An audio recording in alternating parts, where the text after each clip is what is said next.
I'm not mature enough. I know. I'm not either. Okay, but they were tragic. Okay.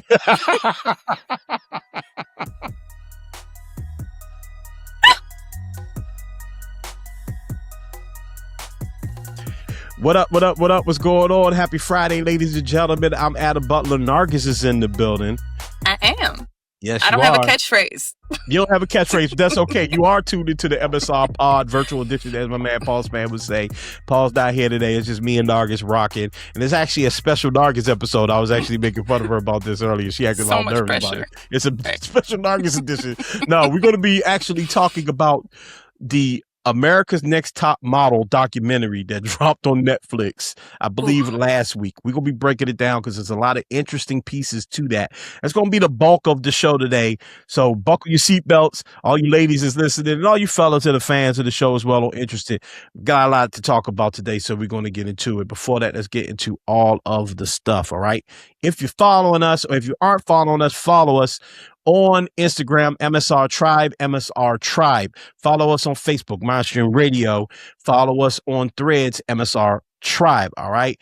If you're watching us on YouTube, thank you so much. Go ahead and like and subscribe to the channel. Hit the notification bell. Comment. Do all that stuff. We are on podcast platforms. I realize a lot of you all don't know that because we promote the YouTube so much. But we are on traditional podcast platforms. So go ahead, rate and review. Do all of that stuff. Subscribe, share the word, all of that stuff. Do all of it. All right. Do all of it, please. Okay. All right. I don't want to waste a lot of time. I want to jump right into it. Okay. So when we come back after this break, you see, Nargis, she got her notes. She's getting together. She's writing shit down. She's doing stuff. We're going to talk about America. Something I never thought I'd say on this show. Real quick. Paul called me earlier. Well, I called Paul earlier and we realized he wasn't going to be able to record tonight. Right. And I was like, well, damn, I don't know if we should reschedule, but I'm not sure when we're going to be able to get Nargis back on, So, and I know me and you can't talk about the America's Next Top Model documentary. He was like, definitely not. I was like, yeah. So we got to make it work. It'll be a very short conversation. Very short. Y'all be like, damn. Yeah, that's tough. Tyra, wow. That's it. See you next week. Y'all were tuned in too. yeah, too dead. A great show, Paul. See you later. Right. So we're gonna jump right to it right after this break. All right, Nargis. I sat down with my wife. You had mentioned this in our group chat, and then my wife had been talking about it as well. And so I decided to sit down with her and watch the America's Next Top Model 3-part documentary. And wow. Wow. I had no idea. I had no idea. Yeah. Let's talk about it. What were we're going to break it down. There's a lot to get into, I believe. It's so much. What were just your general, were you a big America's Next Top Model fan, like coming up? Okay, so confession time. Okay. And I'm not going to get emotional about this. So like reality TV was like me and my mom's bonding time. Okay. When it was kicking off, that was our thing. We was watching. Yeah. I've watched Top Chef from day one. I watched Project Runway from day one. When Making the Band was a thing. Survivor, everything. Like it's us. It's our fault. Yeah. Like we're the reason why reality TV took off, worked, right? Yeah, all that stuff. It's our fault. So yeah, I was a fan because I was a fan of Tyra Banks. Okay. To be very honest, not as an actress, but who I thought she was at that time. Right. I appreciated. So I would say I watched maybe from like season 1 to 10. Then it just got stupid. Like once they started doing All Stars and all that, I was like, I'm not watching.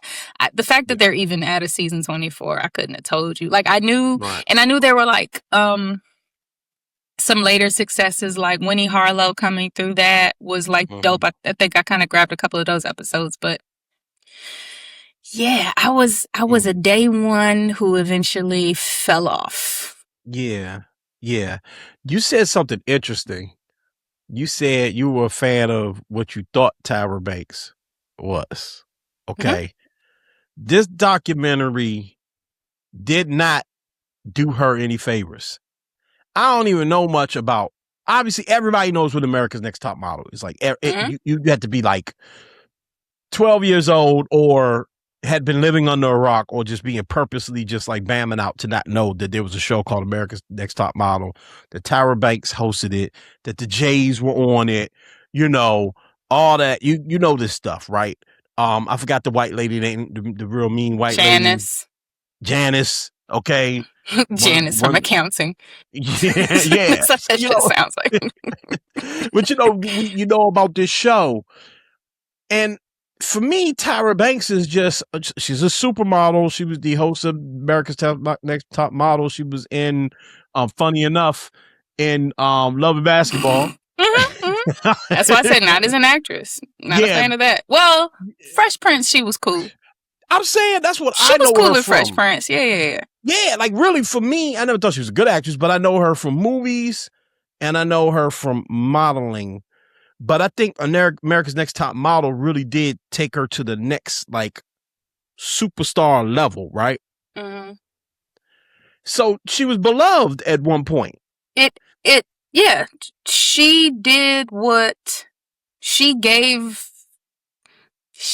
a perspective from me. I don't, I know you hear about the Grace Jones and you hear about, but as someone who was very ignorant to the fashion world prior to that show, like you don't know what, unless you're interested in fashion, for me, it wasn't an industry that was very accessible. So unless you are a Victoria's Secret angel and I see your ad when I go to get some pink draws, then I don't, and I just, and you know the black models' names, but like you don't know anything about them. Right. Or like you'll hear like you hear rumors that like, oh, Naomi Campbell isn't a nice person, or Iman broke through these barriers and she's in the Remember the Time, like moments, but there wasn't really an opportunity for my age group to really see a model thinking or like have an opinion, right? Or to like be an advocate or to share shortcomings and like trauma stories of their own experience and all, so it was, and then Tyra was able to do that. And then she had like a really great like mother-daughter story and like how her mom really supported her. So for me, and I think me and my mom, like her vulnerability and what we would call transparency now at the time was very endearing because it was refreshing because you didn't hear someone who is beautiful, Sports Illustrated, right? Victoria's Secret angel stomping down. You don't hear that. You don't hear those women who are supposed to be the most beautiful women in the world talking about moments when they feel ugly. Right. Or moments when they felt judged. Or moments when, this wasn't a good version of myself. Or I do have trouble with my weight. Or I have experienced this type of racism behind the scenes and then had to walk out and smize and put on my fears. You know what I mean? Like she was giving us that in. So she was the only voice that I know of who was doing that. Because I was a fan of her, I don't know the order. I would have to look it up real quick, but I was a fan of her talk show as well. Like I thought afterwards. Yeah. Okay. But she had a dope, she had a dope talk show to me. Right. Went out on a high note and everything like that. So I appreciated the vulnerability of a pretty, and because she didn't have to be. She could have just rode that pretty green-eyed black woman. Who did she date? Didn't she date Chris Webber? Probably. I think she. Let's go with yes. Yeah. So I feel like she was with Chris Webber. Yeah. She could have just rode that I'm a pretty model, I take pictures into the sunset. Yeah. But she chose to position herself in other spaces to try to, my assumption was like, to learn to be multidimensional in what her talents were and to try to help others along the way. Yeah. So I want to get right into it because I don't, but I want to stick with Tyra Banks for a moment because you said something even about like seeing like a black model at the time even have like express her thoughts or think as you put it, right? Mm-hmm. And I, very early on the documentary, her producer, I remember him being like, yeah, I was going to meet with her, but I just thought, she's a dumb model. Basically, I'm paraphrasing. He didn't quite really call her a dumb model, but he insinuated that she might be dumb and I'm just going to hear her out and basically tell her no. But he was shocked that she had such a great idea, right? Mm-hmm. So I think Tyra Banks was like breaking stereotypes very often, and Tyra Banks being a black woman, I think that made people proud of her and what she was doing. But also, if you fast forward to what's going on now, where she comes off as like the ultimate villain in this documentary, I think it's like, I wonder if America's Next Top Model was hosted by like, name that white model, Tom Brady ex-wife, right? Oh, mm-hmm. Would this be a thing? You know what I'm saying? Or would we be as shocked and appalled by it? Not that I'm sure they would still make the documentary if there were women and some of the things that happened on the show happen.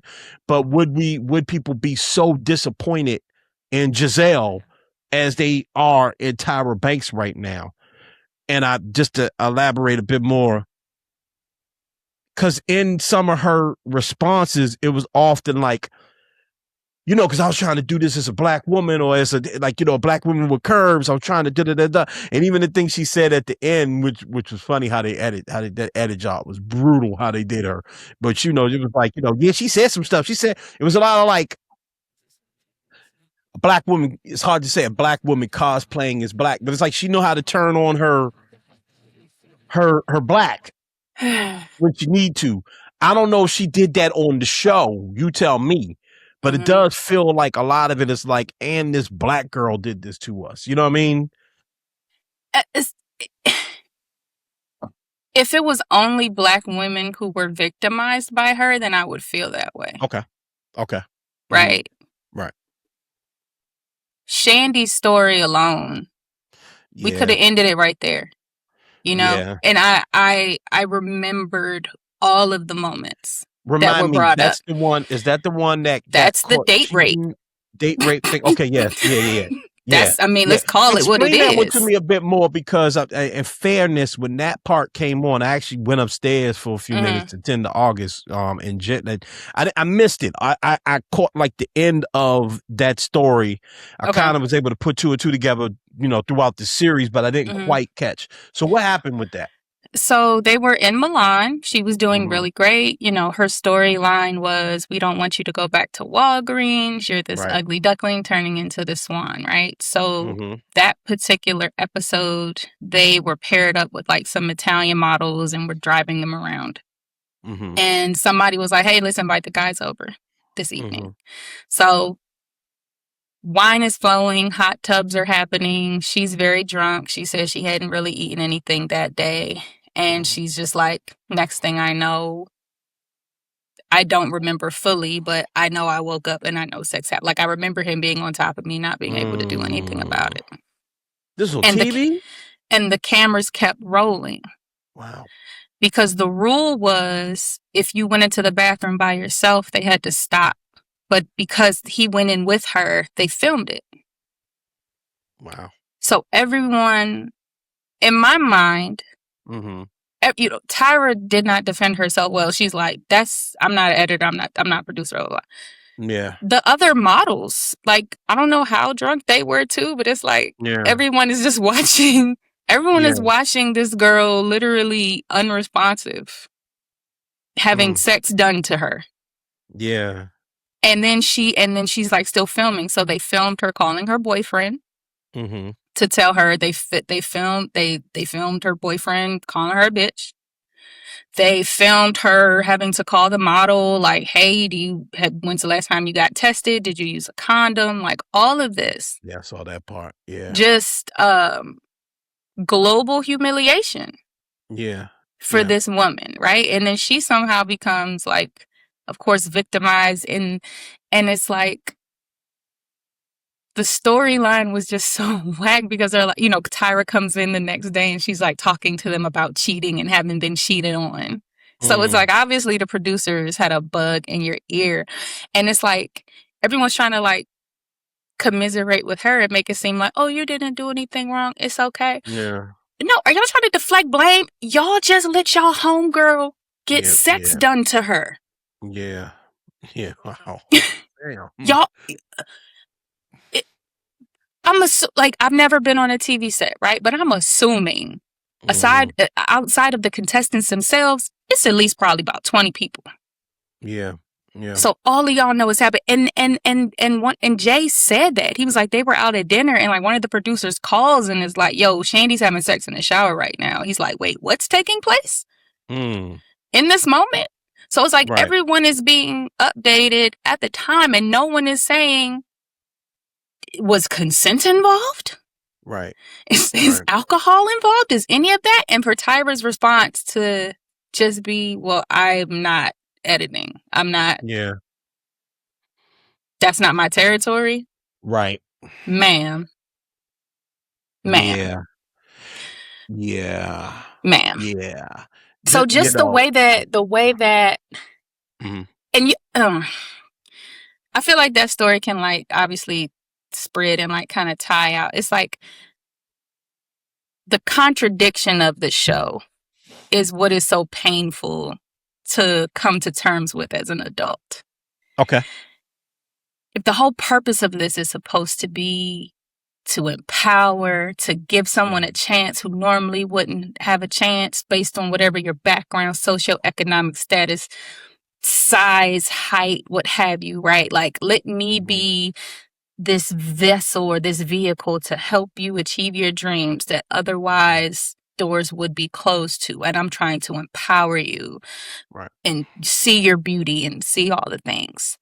Yeah. But then those same women who did speak up for themselves, who did advocate on their own behalf, right? Or who were victims in some way. Like Kenya, I remember that episode vividly. Like when Kenya's like, yo, this dude is touching on me. He's breathing on me. He's grunting in my ear. Like, and the energy is like, okay, niggas grunt. We got to get this shot. Right? Which would not happen today. Yeah. Right? You have like consent coaches on sets now. Yeah. And that's because, guess what? Because y'all had one too many assault cases. Yeah. Right? Yeah. Because the men that y'all are getting are like not being respectful, and y'all aren't checking that behavior.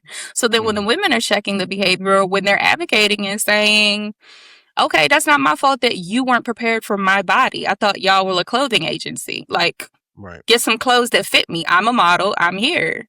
Right. But because, no, it's your fault. You shouldn't have shown up this big. Like, yeah. In reality, they're about as big as this tripod I'm looking at. They like, but they're plus size. I'm a size 6 and I'm plus size. Like, get out of here, bro. So like, mission statement as opposed to like actual data and reports are completely mismatched.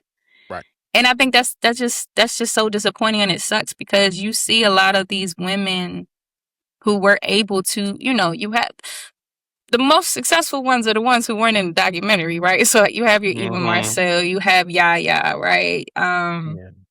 Takara, like Lisa, like they've gone on and they've been able to use their platforms to be able to branch out. And they're not modeling no more, but they've used the platform to go out and do great things and be successful. So it did something for them, but it's like, how many casualties? Like there should not be one Shandy for every 3 Evas. Right. Yeah, one is enough. One is enough. Let's revamp. Yeah. No, I agree with you. This again, I was not a Next Top Model fan, but obviously I'm of that generation like you are, like we are, and this thing got exposed by like Gen Zers. They make that real clear in the documentary as well. And I actually do remember that going on like TikTok, where like, Gen Zers are like discovering these old shows and kind of like dissecting them. And then like, it's like a conversation or a debate between Gen Zers and millennials and Gen Xers. Like, you kids about y'all sensitive, this, that, and another. In some cases they were being sensitive, like the very first show we did coming back, or the Patreon show we did coming back, the Pam colorism thing. Like we all kind of agree, like, come on, man, like calm down. Like he never once made fun of her color. It was always just her, right? But it is tough for millennials to look back at stuff that's so dear to us. Bad Boy Records, America's Next Top Model, certain movies, certain, TV shows, whatever, and then have it thrown back and realize that what you was watching was probably very problematic, to use a term that I'm actually sick of hearing, but it fits, right? It's probably very problematic. And I think that their defense often was, and defense I've seen online is, well, those were the times, and just to the model that you just spoke about, that was getting grinded on, right? I do remember that part vividly. And again, it was back then, that's just what we went through. And even Tyra's words of advice to her in the moment was, I get it, but you gotta somehow, hey, tell them get up off me. Out of that. Yeah. And you don't have to be a supermodel, I don't think, to relate to that, right? There's plenty of women that are probably listening to this show that were at work in like 08, 09, 06, whatever, and had a boss or a coworker that, I'll tell you this, I remember this. I was working at Lowe's, of all places, okay, overnight at Lowe's. I don't think I know this era. Okay. Yeah, I was working at Lowe's in Largo. I definitely knew you around this time, but this was like PG era, I was working at Lowe's in Largo. I still got, you can't, nobody can see this, but I got a big old slice on my thumb because I sliced my thumb open. That's when I eventually quit that job because it was ridiculous. But nonetheless, I work at Lowe's overnight, stocking the store, okay? And we had one woman that worked with us, and she was beautiful. It's just to keep it real. But most of us were able to handle the fact that there was an attractive woman, and it was like all dudes, and it's stocking the store, stocking Lowe's overnight. So you know what kind of dudes we talking about, all right? It's like niggas, okay? And we had a manager who was a Jamaican dude, and this dude just could not stop flirting with her. He could not stop. I mean, all in front of us. It was bad. And then finally she had to, turn him down. And so as a result, he punished her. He was on her all the time now. Everything she did was a mess up. So she started working over him. She always wanted to work in my section, me and this other dude, because we would essentially protect her. She knew she could kind of like hide behind us. And that was like one of the first time I really experienced, like, I didn't experience it, but I experienced someone else experiencing like true sexual harassment, and it really wasn't anything anyone could do. If one of us hit the dude, we fired. You know what I mean? If she slapped him in the face or whatever, she fired. He had all the power over her. And I think that a lot of people just accepted those power dynamics at that time. So to get it back to America's Next Top Model, you have Tyra Banks giving her the worst advice. You have the judges giving her the worst advice, which is, I feel you. It's bad. I get it. I didn't like it when it happened to me either, but somehow I got this will make you stronger. This will make you stronger. Oh, okay. And so, yeah, looking at it through a 2026 lens, it sucks. It sucks, to see that, because we would not allow that. Well, we hope we wouldn't allow that now. I don't, I'm sure things still go on, but you know what's so embarrassing? What's that? Because I think about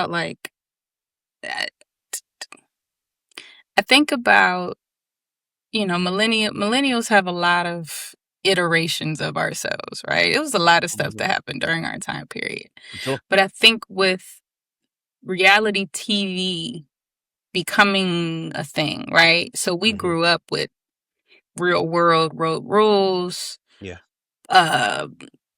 Making the Band, we would see infomercials for Girls Gone Wild. You know what I'm saying? Yeah. World Star, like BET Uncut.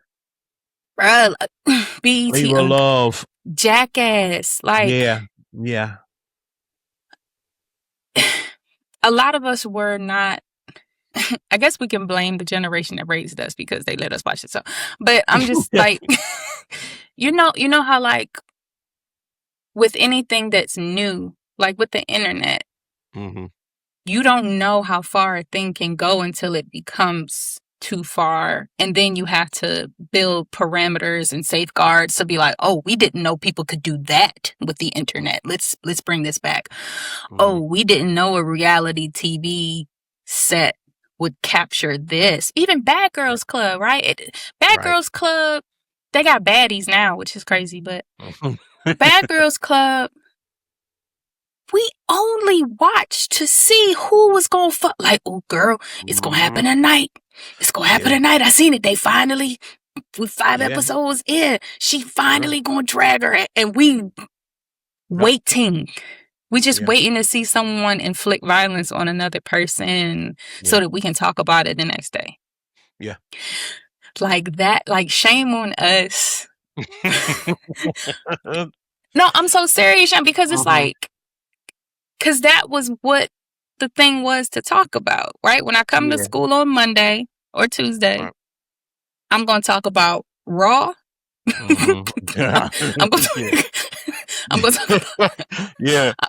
talk about Monday Night Raw. Yeah. I'm going to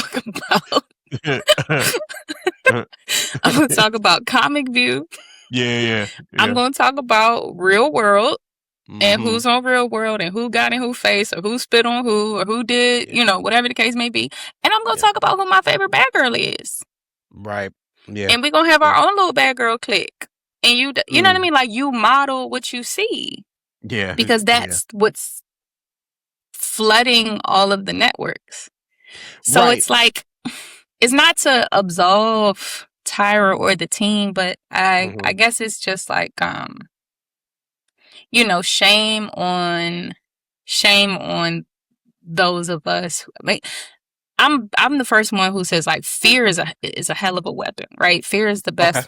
Fear is the best weapon you can use. So people are fearful of speaking up because you don't want to get blackballed. You don't want to get labeled as the one who's difficult to work with, or you don't want to get fired and all the things, because you have to think about these things. Right. And it's just, I think I think it's just very unfortunate. It was disappointing for me to recognize, like, damn, that was a time that I lived through, and I didn't realize what I was living through until the hindsight of this. And it's like, ooh, I was a consumer.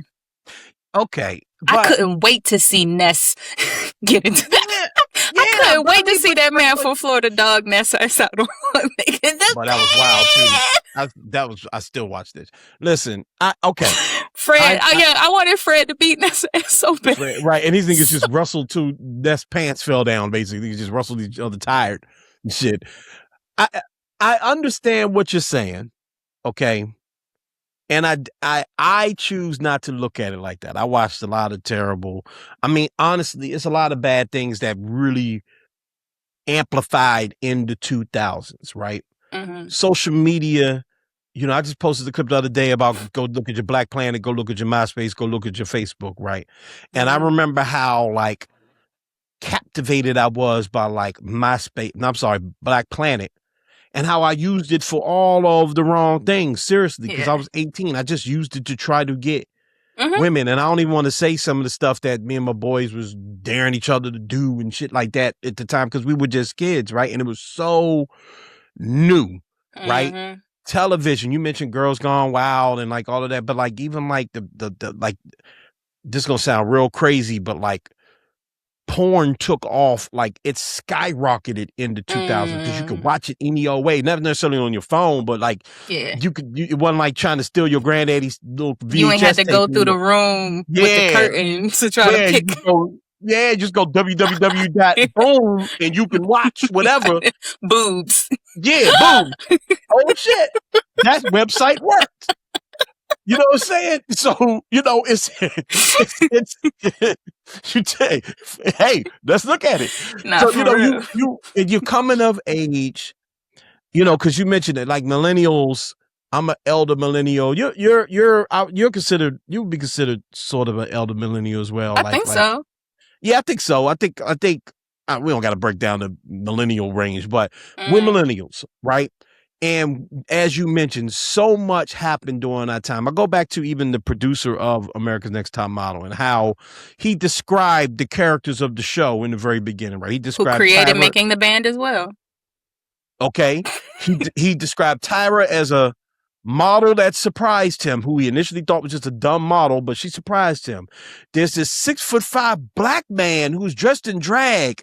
There's this other, like, everybody was like a character in his book that would fit in a TV show. And you had a lot of people that thought like that at the time because they could.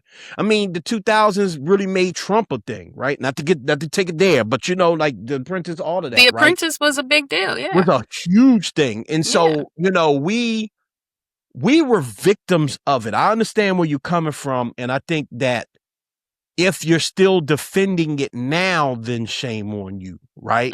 But even something as nasty as like Bad Boy Records and Diddy and all of the stuff we learned about him, right? Yeah, I remember hearing stories about Puff and how he would beat up dudes, not necessarily how he would beat up women. I can't lie and say I often heard about him beating up women. Yeah, I never heard that. Yeah, but you definitely heard about how he was an asshole, but we were taught. So what I'm trying to get at is that the generation before us taught us that tough skin and hard work will get you where you need to be, right? So when you see a Puff or a Tyra Banks, you automatically respect them because they made it. They did it. And you know in the back of your mind, well, they had to have made it by cutting some corners, but that's just what you do in life. I don't necessarily want to cut corners, but I realize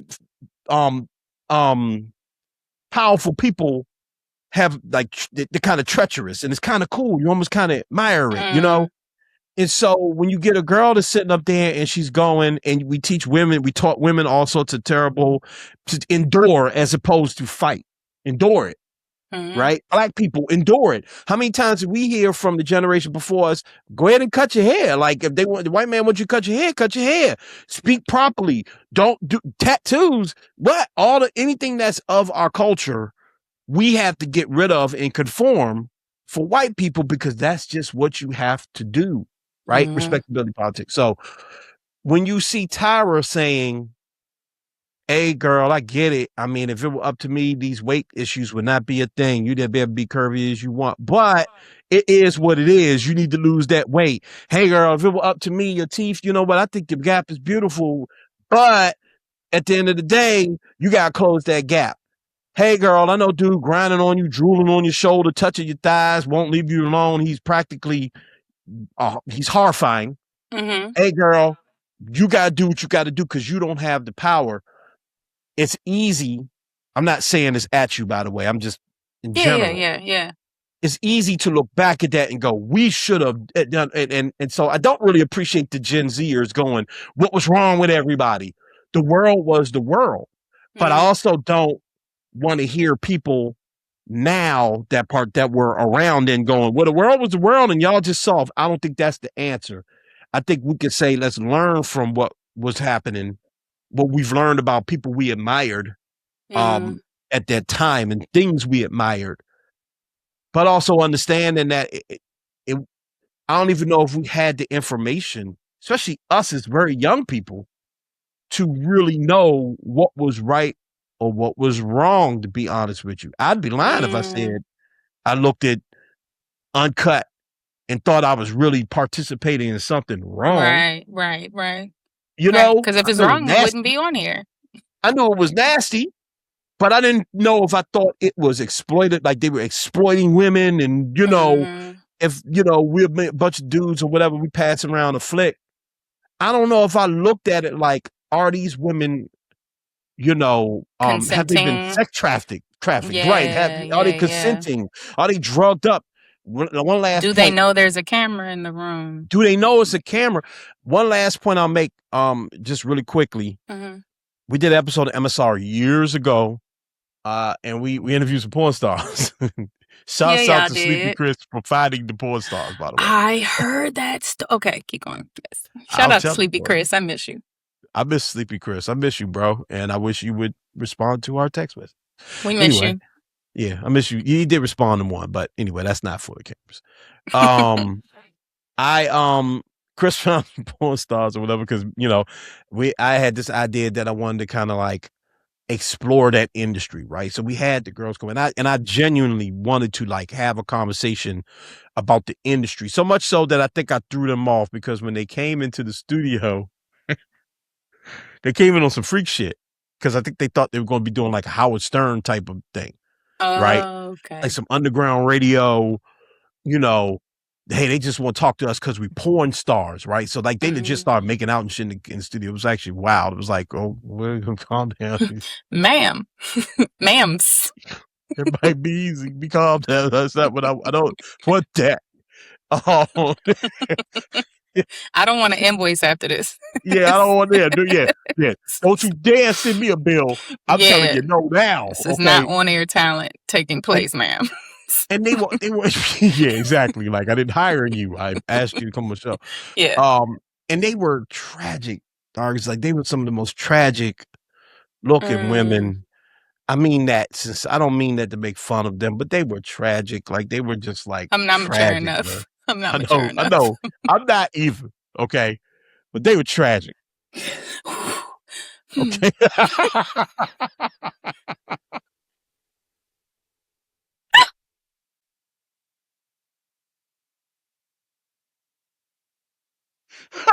Hey, she said, like that's it. Okay. I had to blow it up.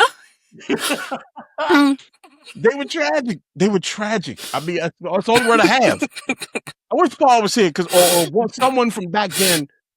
You were around, but you were actually I wasn't at you weren't on it. You definitely weren't there. I heard about it. I was probably that's probably when I was in school.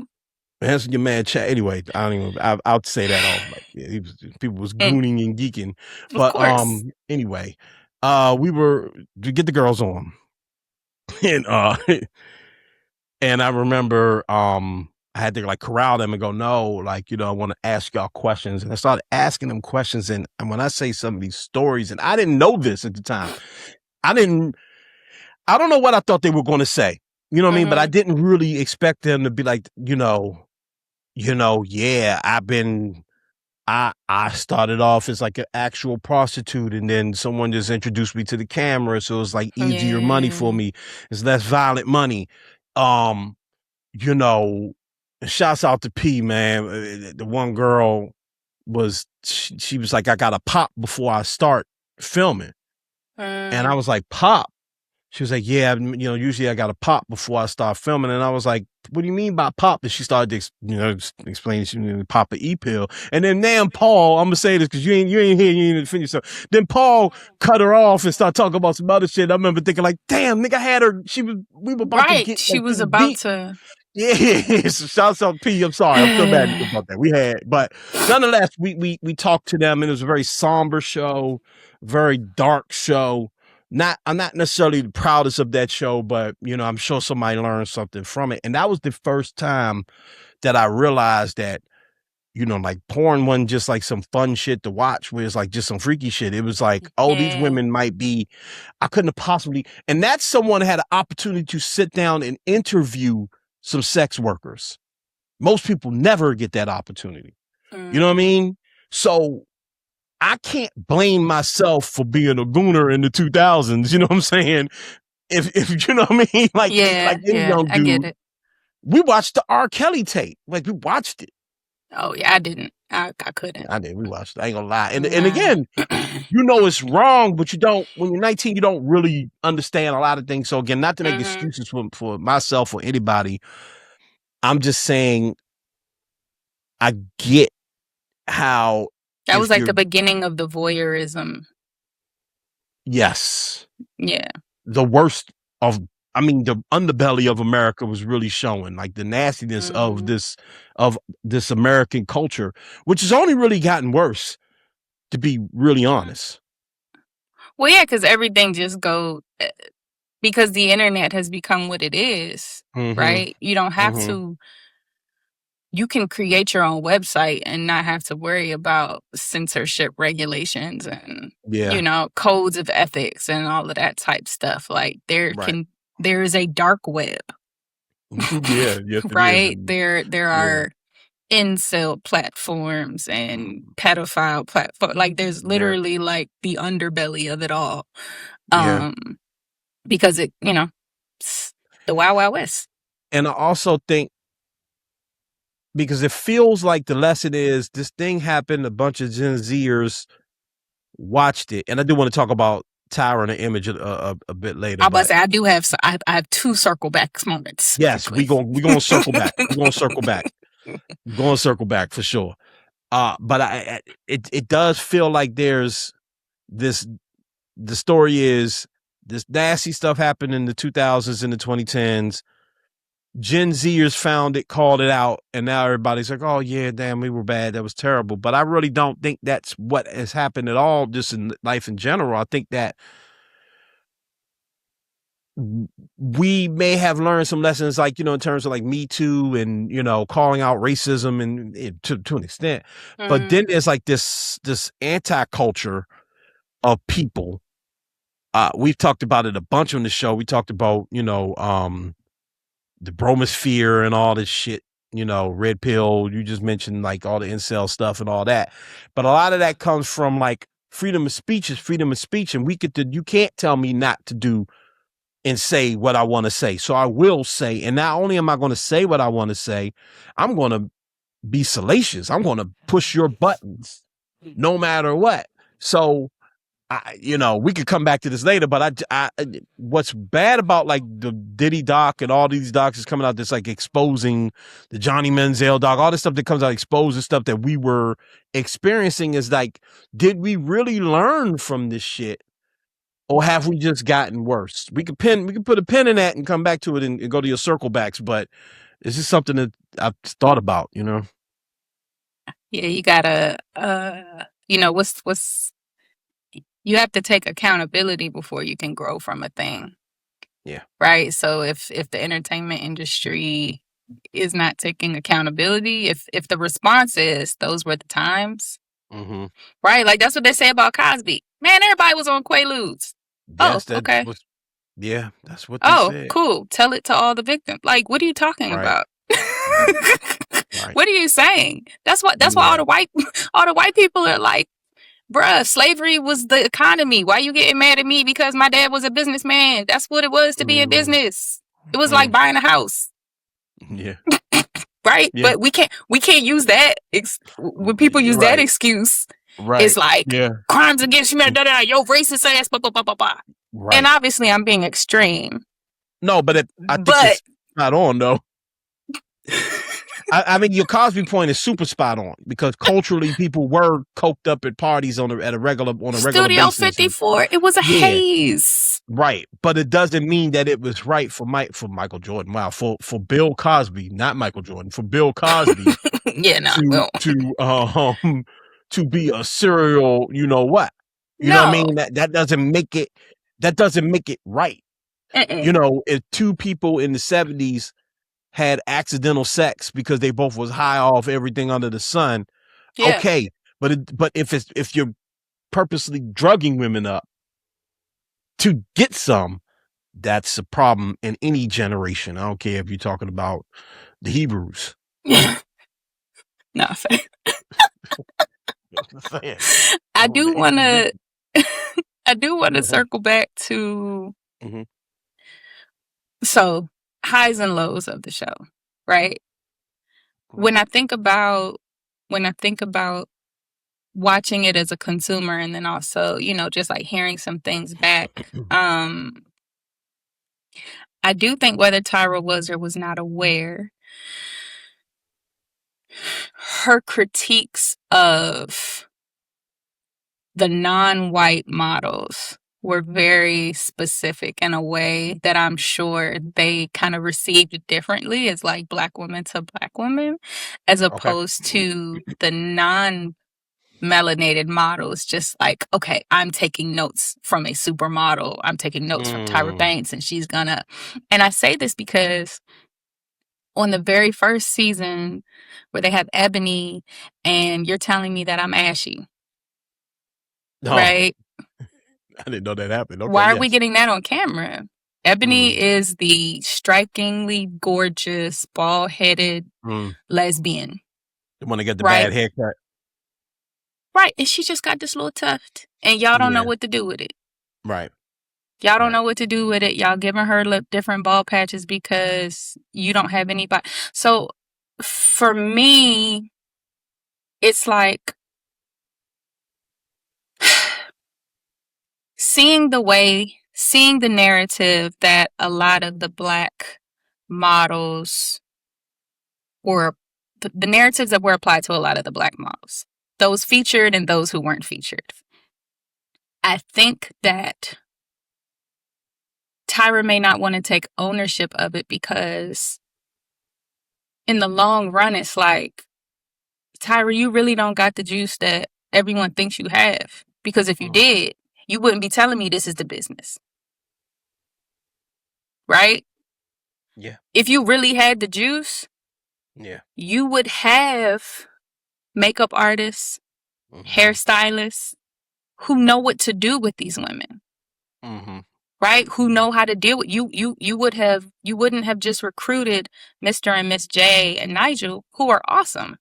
Right. I love them on that show. I don't know how Janice, we don't have to talk about her, but you know, those three guys, you know, they had their shady moments, but they were cool representation, all the things. I love it. But if you really had the degree of power that I think everyone believes you have because you're Tyra Banks, then you would have had the type of set environment and you would have had the type of challenges that wouldn't have created these unnecessary barriers. And you wouldn't have allowed for these certain narratives of like, oh, well, because you're like extra moisturizing, you're like making all the doorknobs greasy. Like that wouldn't have made it. That wouldn't have made the cut. Right. Because you would have been hyper aware and conscious. Yeah. Of like, no, this is the show. This is the story. Right? Because if you've broken through all these, and again, hindsight is 2020. This is forever ago. And also, if you've never listened to The Big Flop, there is an episode on all of the flops of Tyra Banks, and it's very funny. Okay. Okay. It's very funny because I'm like, oh shit, like other than America's Next Top Model, it's like her hot ice cream, her Model Land, her book series, blah, blah, blah. It's hilarious. Wow. Model Land. It was like a model amusement park where you could like learn how to walk. It was a whole thing. Anyway. I think I think that ultimately, I think my biggest takeaway from that show was that either Tyra caring didn't matter. Like, you obviously weren't the final decision. Like, you weren't the decision maker. Or you didn't care because you didn't want to impact the success of a thing that you created. So you told yourself, if you're not strong enough to handle this, this is what I've had to go through. Right? It's like she vacillated between, I want to help usher you into this industry, but also you finna get hazed along the way because that's just the nature of the beast. Yeah. At risk of sounding like Dame Dash, we also learned, I'm glad you went back to this. I'm very happy you went back to this, put a pin in this one, because what I learned about Tyra is that she was never the boss. Yeah. She was the face. Yeah. They eventually fired her too. They fired her people. Did not, now mind you, she probably didn't put up much of a fight for them. You know what I mean? But it was also like, we are firing them, and you could tell them, but ultimately we're firing them. So that's another lesson we've learned. Besides all the points that you make that are super valid, right? And I honestly, all I can say is true. Like, if you are a boss, right? You're going to represent and look out for, you can make the decision. So you can, like you mentioned, I don't want to repeat everything you said, but you can, like you mentioned, I'm a black woman. I know what it's like to be dealing with makeup as a black. You hear this all the time. Makeup is a black woman. Hairstyle is a black woman. People make fun of video games because for years, every black video game character or animated character had the Killmonger hair, right? Because like white guys saw it and was like, oh, it's cool. This black guys definitely walk around with Killmonger cuts. Yeah. You know what I mean? So, you know, and we talk about like an NBA 2K and like games, like you get like a Caesar or a Killmonger cut, and that's it. You know what I mean? Or a bald head, right? So these are things that black people have been complaining about for a very long time. And it's clear she didn't truly have the power to make the change, but she had the power to do. And shout out to FD Signify. I know I sent you with stuff. FD's gonna, well, I don't want to spoil it, but shout out to FD Signify. He did a thing on Tyler Perry, and he talked about how Tyler Perry, who is a boss, is not necessarily interested in putting people on. He's interested in hiring people, right? He's not interested in really creating changes in the industry for black people. He's just interested in looking out for himself. There's a whole other conversation that hopefully we'll have next week. But in this case, it was about her getting on. It was about her being the public mascot for this show that UPN really needed and wanted, and it worked out for UPN. But UPN, at the end of the day, she was a figurehead. So, like I said, at risk of sounding like Dame Dash, you know, you're not a boss. You got to wake up. You got to answer to people, right? Yeah. And I think that is something we've learned as creatives. Now we have learned this, right? Not to sell your IP, right? To control your own destiny, because it's not just about being on television and being able to hire some people to be on TV with you. It's about being able to change the way the industry works. There's no reason in the world that even in 2004 or 5 or whatever years the show was out, that she couldn't say, you know what? No, I don't care what Janice Dickerson has to say about how skinny you should be. At the end of the day, I'm changing the body norms, because I'm Tyra Banks and this is my show. But it wasn't her show. She was the face. It was her idea. It was her idea, and someone took it and said, you may host this show. I give you permission to host this show. Until one day, years later, they looked up and went, you're a geek. We don't want you to host this show anymore. Yeah. You're actually bringing this down a little bit. So I'm going to bring in a blonde-haired beauty to... Actually, was she blonde? She might have been brunette. I don't know. We're going to bring in a not Tyra. Because it's not your show. No one's going to go to, you know, I don't know why this is the example I'm coming up with, but no one's going to go to Shannon Sharp and go, you can't host Club Shay Shay anymore. It's not your show. It's his. Yeah. You know, and you're starting to see people. So from a business standpoint, there's a lesson there, but also, like you say, culturally, she did. I didn't have to watch the show. Just those clips you mentioned. I knew the girl got a bad haircut. I knew about the grease on the thing. You can see how she wasn't in power to protect her culture. She wasn't in power to do it. And hindsight, that is sad. That is sad. You know? Yeah. You know, it's another show that I had to look at the timeline and see if they line up or not. But I mentioned it. I love Project Runway, right? It's a reality show about clothing designers. Yeah, I've seen it. And it was originally hosted by Heidi Klum. Same thing. Heidi and Tyra would walk the same runways. Tim Gunn, and then like an assortment of judges. So you're dealing with designing and styling for models. And that would often be kind of a point of contention in the room that I felt was handled well. I might be romanticized and I have to go back, but it's like, if you had a designer who may openly say, like, I don't want the plus size model, you know, or I don't want the model just like, this just isn't who I designed for, right? They would be checked immediately at judging. And it's like, so why is she out here looking unflattering? Right. Oh, well, because, but you're a designer. Yeah. You're a designer. So so you're saying that you only have a specific clientele and we can't market you. Okay, great. Like, your skill set is limited and you can't.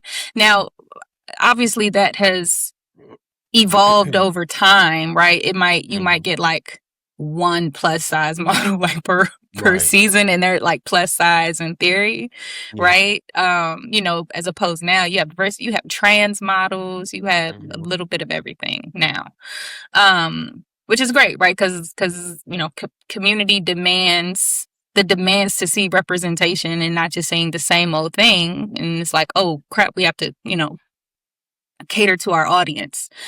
But I think about, that's something I would want to do a deeper dive on. Like, I think about a Heidi Klum similar situation, right? Not necessarily trying to break out models, even though there was a mini model competition built into the show, because the model who was paired with the winning designer would also get a deal and a reward, right?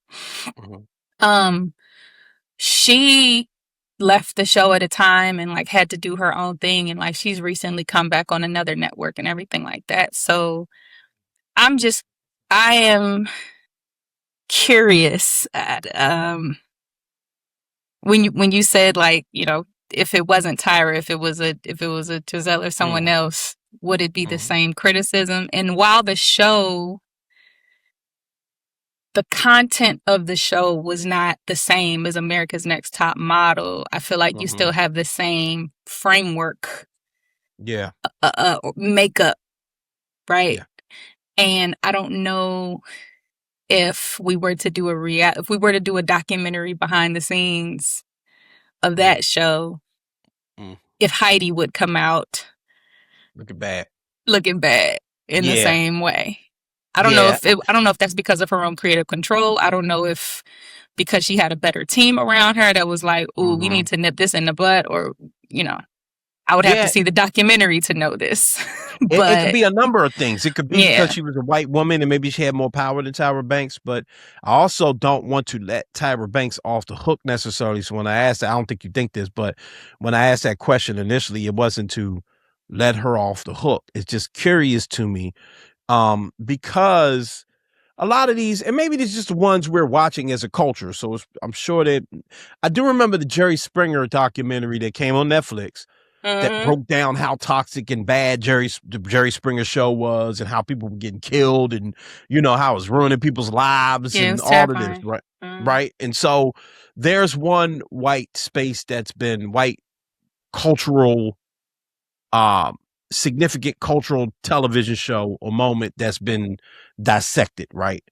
But most of what we're seeing is, it's black shit or things that are hosted by black people. And again, it could just be what I'm attracted to and what I'm watching, right? I'm not watching the Wheel of Fortune documentary, something like that, right? And so that's where that question comes from.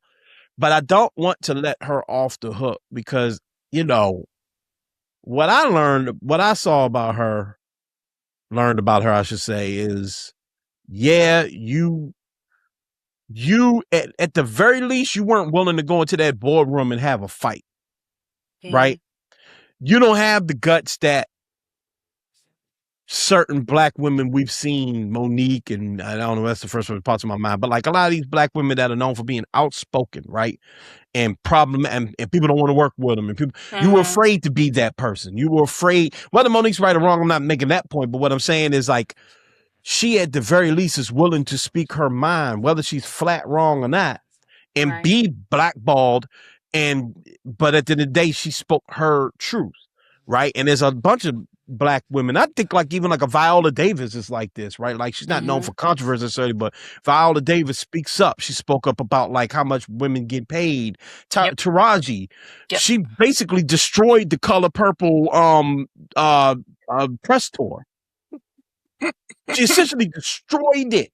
I don't know if people think about that. Shout out to Taraji. Shout out to Native. Shout outs to her. PG Native. Hill. Don't mute DC. Yes, we love Taraji. This is not a critique of Taraji. Okay. I'm not saying I agree or don't agree. What I'm saying is that she felt so strongly about how much she got paid to do that movie that she would not allow them. They were trying to get Oscars for that movie. So that press run was important. And you can see Oprah getting pissed.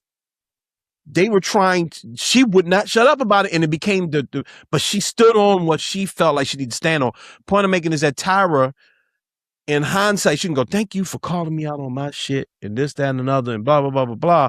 But you never once, and it goes to, I don't know the one model's name, the one from Little Rock, I believe, Danielle, that got her gap closed. Yeah. Mm-hmm. She said it. She was like, the woman told me, like, I knew you were going to go through some shit you never fought. Like, so she wasn't into fighting for people. She's definitely into self-preservation. Yep. I certainly learned that about her. And one thing I learned about media in general, when you bring up Nargis, looking back, right, and going, man, some of these things we enjoyed weren't so great and all of that. I also realized how many black folks were getting exploited. Mm-hmm. Flavor Flav, Tyra Banks, New York, name them. There's a lot of them that were just like the faces. I love New York. Yeah, Real and Chance. All these people who were willing to be the faces of a thing just for a check, right? And had no power over these shows. Flavor Flav didn't have any production power over. I love, whatever it's called, Flavor of Love. Mm-hmm. And we're just kind of like, I'm not gonna go as far as to use the C word, but like we're willing to get exploited, and that's one of those ones that I want to look back at it and go, use a Rocket Raccoon, but I also have to remember the times and what did power. People credit Mara Brock Kill, they should, for Girlfriends, right?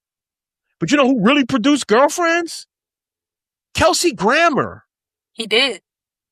That and the spinoff, The Game. That was a Kelsey Grammer show. He did, yep. You know what I mean? So you still at the time needed like a white person behind you. So much different now. Yes. And so for every Mara Brock Kill where Kelsey Grammer was essentially going, do your thing, I trust you, here's some bankroll, there's a Tyra Banks, who maybe, let's just assume, just for the sake of conversation, sheepishly went into the exec's room and said, hey, we need to get a hairstylist for these girls, the black women, they're complaining, and they go, get the fuck out of my office or lose your show. And she goes, yes, okay. But this is the thing, right? Mm-hmm. Do I lose a show and pivot, rebrand, shop around, find something else? Mm-hmm.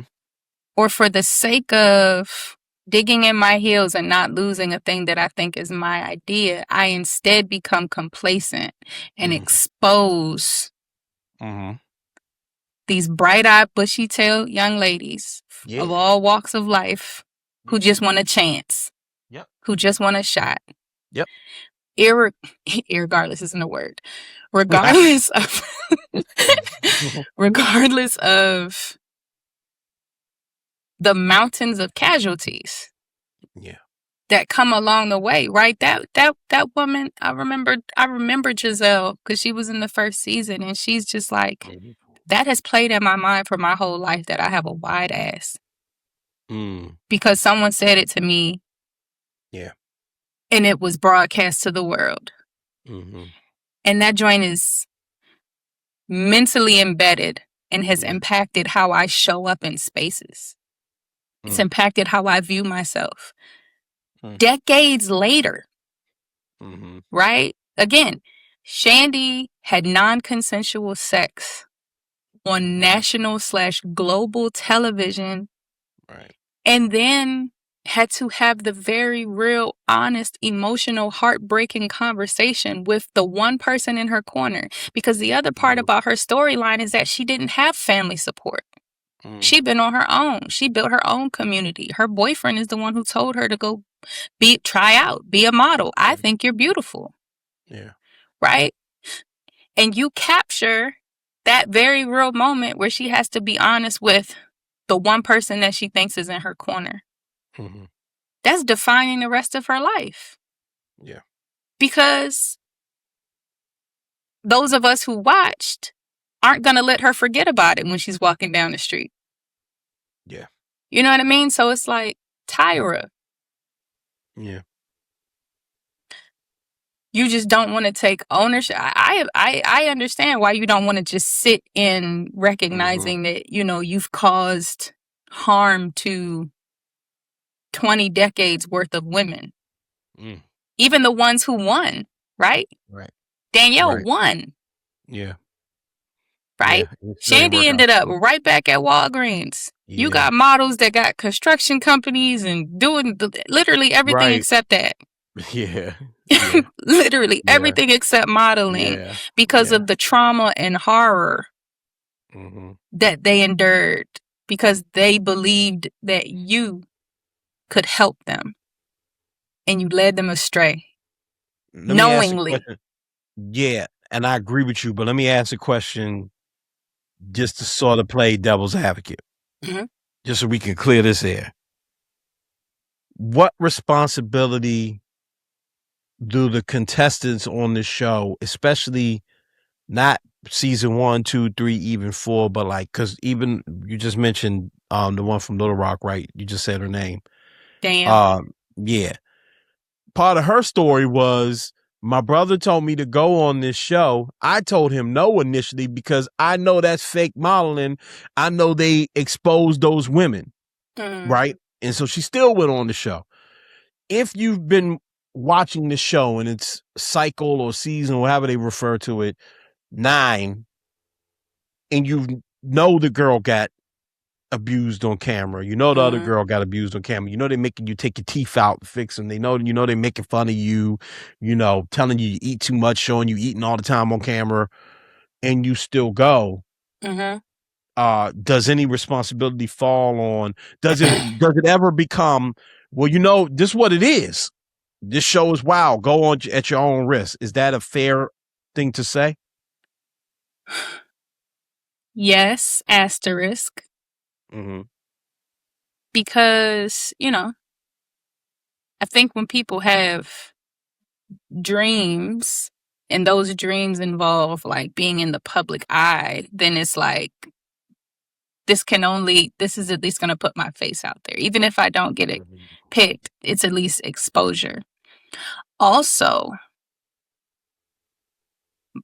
my level of discernment when I was 19 years old is not the level of discernment that I have at 39 years old. Yeah. Right? These young ladies were kids. 18, 19, 20. Right. They had a woman on there who was 25 that said she was old. Yeah. It's too late to start a modeling career. What are you doing here? Yeah. Right? So these are impressionable. Like I said, bright-eyed, bushy-tailed. This is my shot. Right. This is my chance. Oh, my world, my whole, it's the same narrative you hear on American Idol and America's Got Talent and all those other things. Like, oh, this could be my break. Yeah. And you have to have, and it's only, you only have that degree of earnest when you're in that age bracket. Yeah. Right? So it's like, yes, but also how much do I don't know the world yet to really understand what type of harm can come from this thing that I'm going into with like hope and positive intention. Right. I want to chime in because I agree with you 100%. I just want to add, that also goes back to my point about the generation of people that raised us, that we watched work all day, all night, right? Like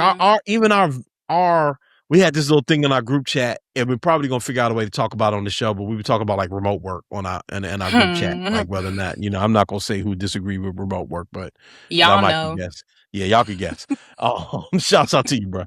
But y'all can guess. But we had a little debate going back and forth, and it comes up a lot in our generation, especially what we just went through in 2020 and what we learned, right? And especially generations younger than us kind of understand that like burning yourself out for some of this stuff is just not where it's at. We realize our health is wealth. We realize our mental health is wealth. Our parents' generation generally did not subscribe to that, right? They were work, get the work done. And even if some of them were full of shit, they at least led you to believe it, right? Yeah. Drunk niggas sit on the corner, sit there and tell you about how much you got to hustle and get out there and get it, right? You know what I mean? Seriously. So, you know, you hear it everywhere you go. And these people that are on this documentary talking about being on that show are our age, right? So if you're 19 in the year 2002, you know about hustle culture, grind. And yeah, you also have the arrogance, to your point, of a 19-year-old to believe I'm the one that can stand out. I don't know about these other women. Whatever. I'll fix my fucking teeth. She won't. Put me on TV. Right. And you don't know until you know. So I agree with you 100%. I won't lie. When I initially watched it, I may even said it to my wife that my first initial thought was like, after a while, you got to know what you're getting into. But as I slept on it and thought about it, I realized, yeah, but it's especially if it's not, I can't think about it in a 2026 mindset where a woman can become a supermodel if they want by posting a bunch of dope IG pictures. Like you could compete with a Victoria's Secret model right now. There's a dude, I forgot his name, man, but he is like a fashion TikToker and IG dude, black dude. I can't remember. He dresses really extravagant. People challenge him. They'll say, hey, bro, show me a $20,000 fit. And he'll go, all right. And he'll literally put together like the wildest fit. Or they'll go, make dressing like Iron Man chic. And he'll figure out like the dressing like Iron Man's color patterns. A young black dude, he's dope. Yeah, he got invited to New York Fashion Week one year. You know what I mean? I mean, not New York Fashion. What's it called? The thing, what is it? Met Gala. Oh, right? Okay. From TikTok. That's not happening in 1990, in 2000 or 2010. You got to go through the agency and go through the rigmarole. Same thing with this podcast. We could blow up tomorrow.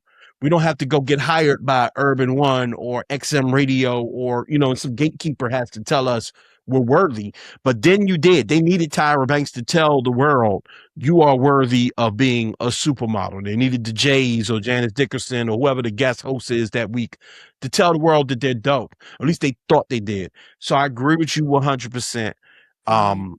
Yes, accountability always falls on the person, but there's a lot of nuance to that as well. So I agree with you. There. We didn't talk about the Tiffany moment. Talk to me. Let's go. We got a couple more minutes. Go for it. Are you from you know what I'm talking about? Tell me, but I don't. Yeah, I'm not sure. So we were rooting for you. We were all rooting for you. Yes. Break it down. Sis. Go for it. Nah, man. Again, I remember it in real time. Right. Yeah. I've used it. Well, I was rooting for you. I've sent the memes. Right. Yeah. Very much. Yeah. Again, like not being sensitive to what that moment actually did to that young lady. And to hear, a lot of women from those cycles have since, kind of come out on their own social media platforms and made statements like, oh, no, you told me I was about to go back and sleep on a dirty mattress. Like you are eviscerating this young lady. Right. Like, how is that empowering? Yeah. Tyra. Yeah. What, who hurt you in this moment that this has to take place in company? Like with the cameras rolling, you're not like, oh, you know what? Let me bring it back because we are in the middle of this shoot, but I'm going to have a conversation with you after this. Right. So the fact that, again, a lot of these young ladies had these viral moments that has kind of defined and become self-fulfilling prophecies for the direction that their lives went in. And again, it's just so disappointing. Maybe Tyra was just like, you know what, I'm going to save my full feedback because I'm going to do my own documentary and my own tell-all. I don't know what her strategy is. Seems too late for that shit. Bruh, but it's like, if Delulu was a face, it would have been Tyra. Just her expressions, her reaction, her affect. Yeah. I don't know if she, what's the word? I don't know if she just kind of had a coach that she kind of worked with. Okay, look, these are going to be your top 10 responses if these things. Yeah. Something. Because for you to just the no, you remember. Yeah. You remember. And if you don't, that's even a problem too. So you pretending not to remember or you actually not remembering, both are the wrong responses. Yep. You should, when you agreed to come on this show, you should have gone, all right, man, let me go binge this real quick. Yeah. Let me go binge all my cycles so that whatever is brought up, I'm abreast to being able, it's fresh in my mind. I can kind of speak to where I was and the decisions that I was making and all of that. So the fact that the viral Tiffany moment comes up and I didn't get any type of remorseful energy. Right. Or, just, I heard excuses. I heard reasons. Right. I heard this is the time, but I didn't hear, Tiffany, where's my camera? Yeah. Tiffany, I apologize. I was wrong in public, and I'm going to apologize in public. Right. For whatever that may or may not mean to you all these years later. Right. Because you came for every part of that young lady. Yeah. And it's there forever. Yeah. We've all seen the meme. We've all, yeah. The meme is more about Tyra than the target of her venom. Right. Yes. It's more about Tyra going off. She got lucky there. Than who was on the receiving end of it. Agreed. And good. That's good, right? Thankfully. Because not a vision of her crying or getting broke. Yeah.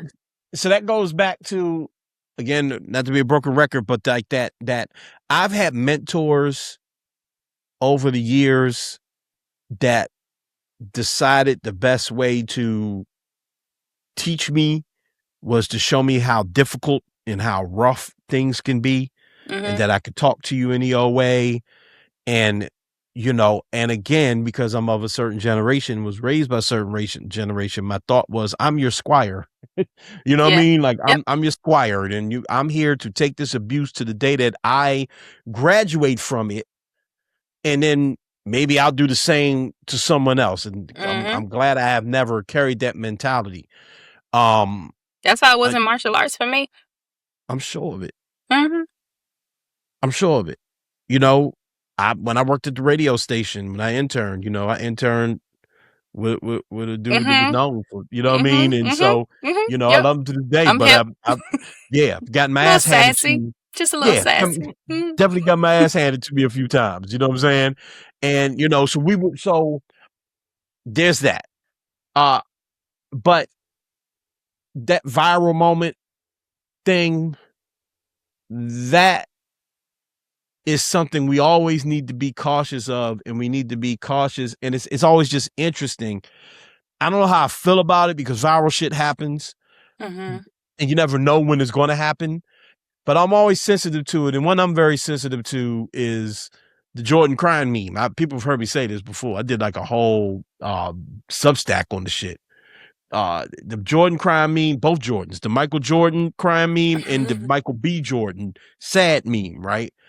And my basic point was that I get it. They are funny. I don't want to not act like they don't look funny. They look funny, right? But if you look at what's going on in both of those memes, Michael Jordan is at his Hall of Fame induction, boohoo crying. I think at that moment he's like talking about his dad, who's we don't have. Yeah. Michael B. Jordan has gone through a very public and embarrassing breakup. Yep. And his PR got him at a basketball game because he probably already committed to be at the game and sit front row. He's probably promoting Creed or something at the time. And he's just there, and he has to he knows, everybody knows. He just got not carried. To look sad.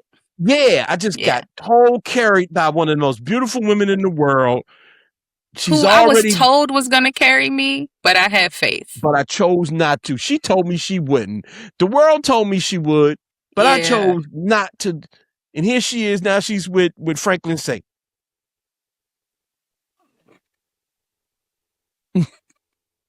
At that point, actually, Actually, I don't think it was Franklin Saint. I think it was Puff. Did she? I think she dated Puff. I don't want to get into the rumorville, but let me do this. Let me go through this Rolodex. Do the Googles right quick. Do the Googles. I think she dated Puff for a minute. No slut shaming, because get yours, girl. No, but, it ain't nothing about her. It's just you got to see who your ex is with now. Mm-hmm. And you got to be on camera, and you got to be at the game, and it's hard for you to crack a smile. So it's just like, while you look, it's just humanity. You know, we can laugh at these things, but it's also cool to take a deep dive and understand where the meme came from. And sometimes you realize the meme, what you run up. She talked to Justin and his daddy? That's right. Yeah, I remember that. Player. Ain't mad at you. From the Himalaya, man. Hey, you're a player. You're a player, man. And listen, I mean that sincerely. Do your hey. And she been with Desmond, it seemed like for some years now. So, you know, with her. But they say they've been together since 2023. Yeah. So but she was with Trey Songz, Justin, his daddy, Future, and then Michael B. And now Samson. Okay, so maybe it was, but either way, you know, I won't talk too long about this, but it's just, I agree with you about that moment. You know, it's funny on the surface. Tyra Banks going off, she sound all geeky or whatever. Oh, and one more thing about Tyra Banks, and I'll make this the last thing I say about it. What I also learned about Tyra Banks, and I don't mean to just shit on her, but it's how she represented herself in this documentary. As a person that don't know a lot about her other than you was in high learning and you was pretty, and I remember back in the 90s I had a crush on you. You seemed, you know, but you know, I don't know a lot about on Fresh Prince. Yeah, I don't know a whole lot. I learned more about her than I ever did. The answers were very, like you said, they were scripted. They seemed political. They seemed like she was acting, you know, performative. Very performative. Even that, like, you know, it would be like they would ask her, like, you know, about the girl, you know, the thing is, I did that because I loved her. But I realize now that I probably did that the wrong way. So I am sorry about that. It's like, who talks like that? Right? So even that last edit, which I thought was brilliant, as a person who's done a documentary, I feel like I was saying this during the Juicy Smollett joint too. Like, I know what they be trying to do. Like, you know what I mean? Like, I've done technically 3, but I put out 2. I know. Trust me. When they had her go up there and she gives the whole spiel about, you know, at the end of the day, you know, I'm glad, I'm so thankful that this is happening, that I'm being called out, and all those young people called us out on our bullshit. And all I ask is that, you know, when you called out on your bullshit, that I'm paraphrasing, that you handle it with grace, because it will happen. And then they go directly to your girl going, that's bullshit. That's some bullshit. And then they just show the girls. Danny was the realest one. Like, yeah. I was so sad to hear what happened afterwards. Because when I say, like, justice for at all, like, justice for everybody who was exposed to that show. Yeah, and I hope what happens, this is seriously the last thing I'm going to say. What I hope happens, I know you'll laugh every time I say that, but I have to do it for myself. And another thing. Yeah, no, I have to tell myself. The last thing you say it, Adam. I hope that all of those women in this new age where you can make money doing a lot of shit, like somebody could just decide, I want to give you money. You know what I'm saying? Like, just wear this coat or do this podcast or dance in this TikTok or whatever. I just want to give you bread. I hope that happens to all of them that want it. And the ones that just need opportunities or want to advance the careers they already have, I hope that's happening. I hope they got everything they need to get out of doing this documentary. I sincerely mean that, because some of those stories were tragic. You're absolutely right about that. And none of them are like, yeah, I'm a famous model or this. Yeah. Some of them are more successful than others. Yeah. In other endeavors, but it ain't like, yeah, modeling worked out for me. Right. I went on and I did this and I was on the cover of Vogue and No. And then I retired. Right. No. I went home. And now I, teach in detention centers. Yeah. Or I have an ice cream shop or whatever the case may be. Not to say all of them needed to go. Yeah, dope. Not minimizing their trajectories at all. You wanted to be a model. And Tyra was supposed to help you do that. There you go. And it didn't take place. Any closing thoughts on this? Justice for Miss J. Yeah. And I just let's just pause and just talk about how beautifully that human being has aged. Because I looked it up. I said, Miss J is almost 70 years old. I only wish. Yeah. Because I'm looking, it wasn't no like real heavy makeup. It wasn't like a cake. No, that is. I woke up like this, natural juices and berries, preservation fineness. So like, shouts out to the Jays. Shouts out to the Jays. And they on a press tour, handing it to Shorty. Press tour, this shit is bad. It's bad, Tyra. If you don't learn anything else, you learn Tyra is not a good friend. Yeah. Do not count yourself in that close circle at all because she don't give a fuck. She don't give a fuck, bro. There are no sacred cows. Yep. Shit, Tyra don't give a fuck about it. Yeah, Tyra was talking like she was handing out photos. Yeah. She was just like... Yes. And kissing babies and running for office. She's like, I only have 2 photos left in my hand. Right, yeah. That's what I'm saying, man. She seemed fake, man. You seem fake, man. Come on, Tyra. You're a mom now, man. Come on. You got to come back down to the planet. She seemed fake, bro. Yeah, never see your heroes. That's it. Bang on that.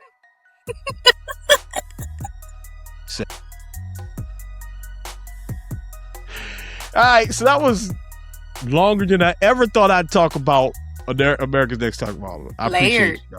It's layered. No, it's definitely layered. I put in the group chat or I text you. I don't remember. I said to you, Young, I want to talk to you about this. And you was like, let's do it. So I want to talk about this. This is so, again, shout outs to all those models. So shout outs to all of you for tuning into the show. We really appreciate you. We really do, for rocking with us twice a week and sticking with us, and shows growing and all the thing is great. We learning along the way. So we really appreciate you all, man. Follow us on all of the stuff. Okay. MSR Tribe on Instagram, Mindstream Radio on Facebook, MSR Tribe on Threads. If you're watching us on YouTube, hit that notification bell, like the channel, subscribe to the channel, do all of that. If you listen to us on podcast platforms, rate and review the show, comment on the show, all of that. All right, Nargis, appreciate you, sis. Of course. Thanks for rocking with me. We'll be back on Wednesday with a really cool show. So be on the lookout for that. In the meantime, I'm Adam Butler. That's Nargis. Remember to be great. Free DC. And I said, say it for Paul. Say it for Paul. Elevate us. There you go. You got it. Boom. Out of here. Peace. Right.